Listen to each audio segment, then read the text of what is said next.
പുരുഷന്മാരെല്ലാവരും പറയുന്നത് ഞങ്ങൾക്ക് സംസാരിക്കാൻ സ്പേസ് കിട്ടുന്നില്ല.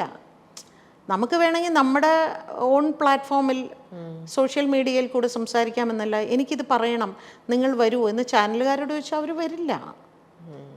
വരില്ല.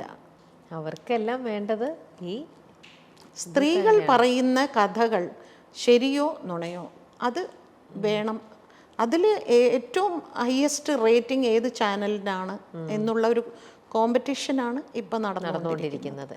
അത് നമുക്ക് വ്യക്തമാണ്. ചില ചാനലുകൾ ഓരോന്നും കൊണ്ടുവരുന്ന റേറ്റിംഗിൽ മത്സരമാണ്. നിങ്ങളാണോ ബ്രേക്കിംഗ് ന്യൂസ്, ഞാനാണോ ബ്രേക്കിംഗ് ന്യൂസ്. അതുകൊണ്ട് ഇപ്പൊ ചാനലിന്റെ റേറ്റിംഗ് തന്നെ മാറി വേറെ ചാനലിൽ മുമ്പിലെത്തി. അങ്ങനെയൊക്കെ ഇപ്പൊ നമ്മുടെ ഇതിന്റെയൊക്കെ താഴെ ആളുകൾ വന്ന് കമന്റ് ചെയ്ത് തുടങ്ങിയല്ലോ, ഈ നിങ്ങൾക്കിത് നേരം വെളുത്താ ഇതേ ഉള്ളോ വേറെ എന്ന് പറയുന്ന അങ്ങനെ ഒരു നെഗറ്റീവ് അടിച്ചു തുടങ്ങിയിട്ടുണ്ട് പൊതുവെ സൊസൈറ്റിയിൽ. ആൾക്കാരും കുറേ ആകുമ്പോഴേ, കാരണം ഇതെന്താ അറിയോ, ഞാൻ മനസ്സിലാക്കുന്നത് ചാനലുകൾക്ക് ഇതൊരു വാർത്ത മാത്രമാണ്, മറ്റൊരുപാട് പേരുടെ ജീവിതമാണ്.